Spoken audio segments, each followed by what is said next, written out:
Devotion. Ella walked into the shabby house where the plump, smiling woman from Together for Life had directed her. This was her last chance, she thought, trying to project more confidence than she felt. Mostly she felt despair, but she knew from past experience that most men weren't attracted to such an emotion. She had tried Match.com, eHarmony, Plenty of Fish, Tinder, OkCupid. The list of sites, from free to very pricey, seemed endless. She had used Meetup.com and other group sites to find people with similar interests.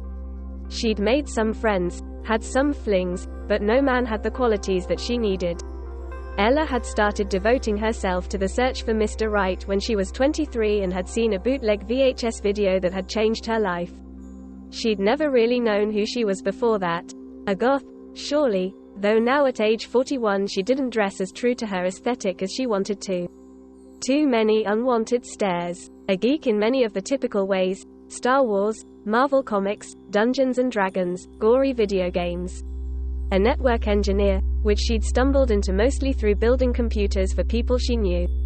She had a few close friends, a decent relationship with her parents, though her brother and sister thought she was a freak and never spoke to her. No great loss there. She was still attractive enough, a few extra inches here and there, but she kept herself well tended. All in all, a very normal, productive member of society. But none of that was her essence. That long ago video had ruined her, in a way. She was terribly lonely and growing slowly more desolate, because she was beginning to realize that it would be impossible for her to find the mate she really wanted. This hunt was starting to consume her, making it very difficult to keep her normal routine. Her boss had already spoken to her about missing work. HR had given her the names of therapists she could see. Ella knew a therapist would never be able to solve her problem. She didn't think anyone could. Her best friend, Lorne, had given her a card one day. "This is how I met Deandra," he said, referring to the girlfriend that he was madly in love with. She had held out the card to give back to him, saying, "Gods, not another dating agency. I can't take the stress right now." He raised an eyebrow at her. "Do I not know you better than anyone else on this earth knows you? Would I give you an invitation to just any old dating agency?" "Invitation?" she asked, her brows furrowing as she looked at the card. It looked like a normal business card at first glance, but when she turned it over she could see a small hologram. Moving the card in the light, she saw a very detailed human heart. "I had to pay $500 just to get that card for you, young lady, so you will appreciate it," Lorne chided, smiling. $500? Ella looked up at Lorne, aghast. "You didn't have to do that." "Au contraire, my little night nugget, I definitely did. You'll get no more birthday or Christmas presents from me," he said, cutting off her stream of protests with a sharp flick of his hand. "Make good use of it, or I'm taking you to that terrible Indian buffet and making you eat greasy, half-raw samosas until you puke." Still stunned, Ella turned the card back over and read the front. It said, "Together for Life. We will find him for you. Ella Devereaux." "All right, Lorne," Ella said, heaving a deep sigh. "Let's see what they can do." "That's the spirit," Lorne exclaimed, giving her a brief squeeze. "If it doesn't work, I'll eat the samosas. And a pair of your most disgusting socks." "I don't have any disgusting socks," Ella said, putting the card in her pocket and smiling at her friend. "Just poop on 'em," he suggested. "Gross," said Ella, punching his arm, and then fingering the card in her pocket again. Ella had gone to the headquarters of Together for Life, which was in a run-down plaza, most of which was for lease. The door was steel, which seemed odd, and had no handle, which seemed odder. There was one of those doorbells with a camera in it, so she pushed the button and gave it an awkward smile. The steel door slid open into the wall, and she was greeted by 4 armed security guards. One said, in a deep baritone, "Miss Ella, please present your invitation." Ella reached into her purse, slowly, eyeing the rifles that the 2 rear guard had slung across their backs. She pulled out the card, handing it to the guard who had spoken. He pulled a scanner from his belt and scanned the hologram on the back. He didn't give it back to her, but he looked up and smiled. "You're cleared for entry, Miss Ella. Please follow the pink hall on your right to Mrs. Wales' office. It's got little pink whales all over it. You can't miss it. Do not attempt to go anywhere else, Please, for your own safety. I won't, said Ella, alarm growing in her belly. The guards all smiled at her and backed away from the door, taking up posts in the corners of the room after the steel door had slid shut behind her. She could now see a small reception desk, a chubby, smiling woman behind it. She saw the pink hallway on the right, and noticed a blue hallway leading off to her left. This way, Miss Devereaux, the receptionist bubbled, helpfully pointing to the pink hallway. Yes, Ella said, unable to think of another reply, and briskly walked to the correct hallway, wondering if she would be shot on the spot if she tried going the wrong way.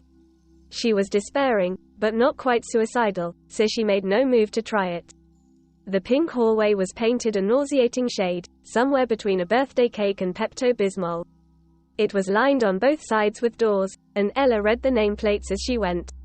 Mrs. Frog, said one, on a door wallpapered with varying sizes of stylized pink frogs that seemed to fade in and out of visibility. The next plate she read was, Mrs. Adder, with curling pink snakes spiraling out from the center of the door. And so on, covering many members of the animal kingdom. Mrs. Whale was at the very end of the hallway on the left. The whales on the door were surprisingly detailed, and she made out several species before the door opened. Ella let out a startled breath. Ella Devereaux, said a slim young woman with black lipstick, blue-black hair and black fingernails. She wore a sleeveless black dress that ended just above thigh-high lace-up boots. The boots were pink. I'm Mrs. Whale. Please come in, she chirped, giving a florid bow and flourish with her hand as she backed out of the doorway. Astonished, Ella entered the room, which had spiderweb wallpaper and a number of purple and blue throw pillows on the floor amid plush burgundy carpet. There were gauzy curtains decorating the room, and small tables scattered about with lit candles on them. Mrs. Whale closed the door and strolled past Ella to sit on one of the fluffier pillows, opening a laptop on a table, almost knocking over a candle. I really like your sense of decor, Ella said, stepping over to a purple velvet couch that was the only other furniture in the dim, windowless room. She sat primly, pulling her dark red skirt nervously over her knees. Mrs. Whale acknowledged, looking intently at her screen. I've been looking over your files, and... Files? Ella interrupted. What files? The young woman looked up and smiled, her teeth bright behind her lips. When a potential client is brought to our attention, as you were by Mr. Lorne Adams, we assemble very thorough background files. Shouldn't I have given my permission for? You'll find, Mrs. Whale said, her smile dropping from her face, that we don't need your permission. She said nothing further, but stared at Ella with an expression that turned her bowels to water. Right, Ella squeaked. The black and white smile returned. As I said, I've been looking over your files, and I think this case is beyond even my considerable matchmaking abilities. But, she cried, holding up a finger and smiling even wider, don't despair. Too late, Ella muttered. Mrs. Whale laughed. I know exactly who can help you. Unfortunately he isn't headquartered here, but he's not far away. Take this, she said, standing up and retrieving a sealed black envelope from some cubbyholes on the wall that Ella hadn't noticed.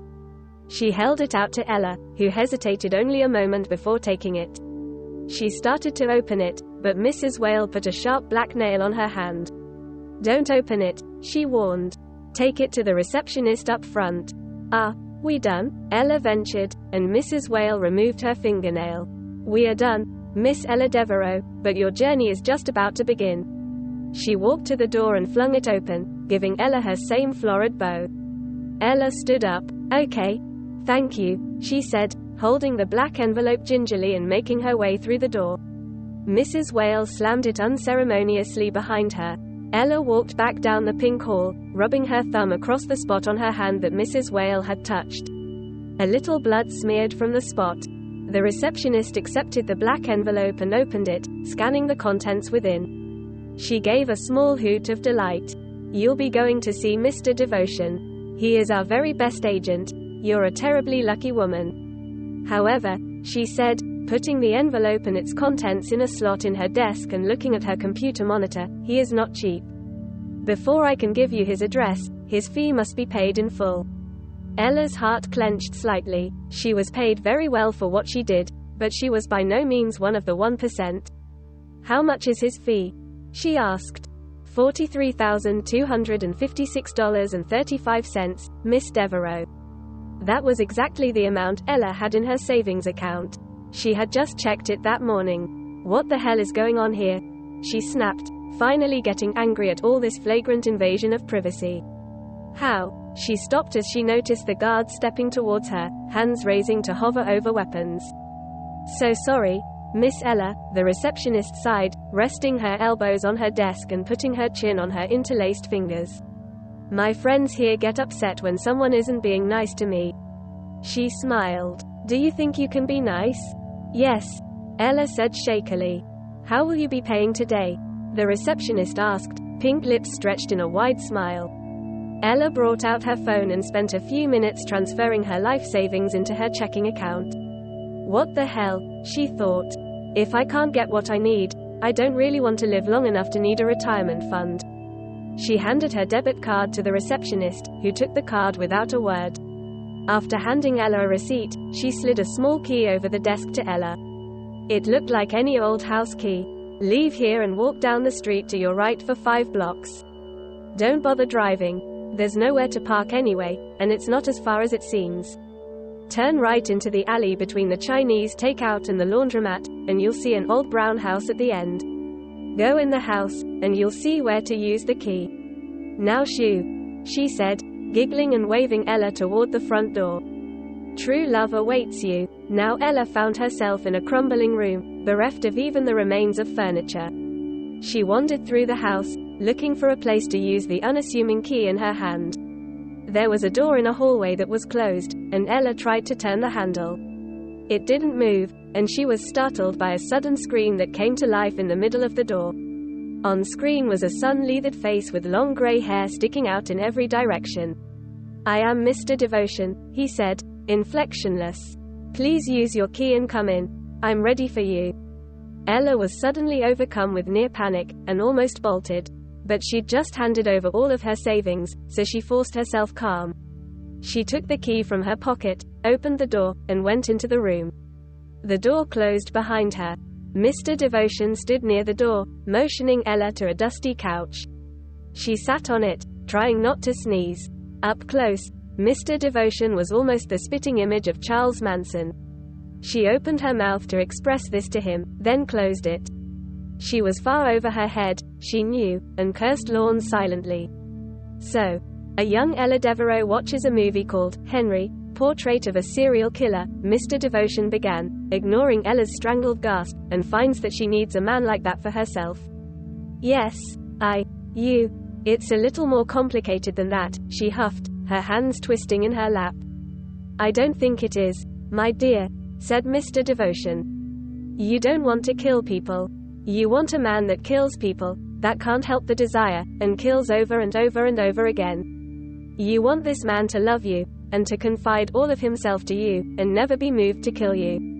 You want to help this man avoid the law so that he may indulge in his impulses, and relate every wretched, disgusting detail into your ears while he fucks you. You want to watch him at his bloody work. You want the blood of victims to splash onto your naked body. You want, please, sobbed Ella, shaking all over. Tears streamed down her face. Please stop. I'm not wrong, declared Mr. Devotion, more softly. Am I? Ella cried into her hands for a few moments, her heart bursting with unnameable emotions. She lowered her hands from her face, then wiped it with a handkerchief Mr. Devotion gently pressed into them. No, she whispered. You're not wrong. Then may I present Mr. Xavier Smith, he said, and stepped back away from her. Ella heard soft footsteps approach from the shadows of the room, startled to see a man emerge from the shadows. He was so handsome she could hardly bear it.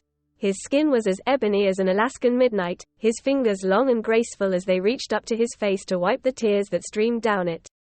Ella, he whispered, his voice like a wave of chocolate over stone. Ella, I couldn't believe it when they told me they had my perfect match. But they were right. They found you. Ella, thunderstruck, rose from the couch. You kill people? Xavier threw back his head and laughed. Oh, yes, he said. 15 and counting. I will bring you every delight you have ever wanted, and you will have all my love, if you are what he said you are. If you want me. Ella almost tripped over her own feet rushing to him. Please, she said, a fresh wave of tears running down her chin. She grabbed his hands, not sure what else to do. Please be real, she whispered.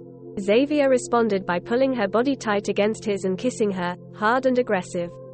When they separated, she looked into the depth of his black, shark-like eyes and finally was able to smile, a real, wide smile. Good luck and good loving, Mr. Devotion said, already holding the door open for them.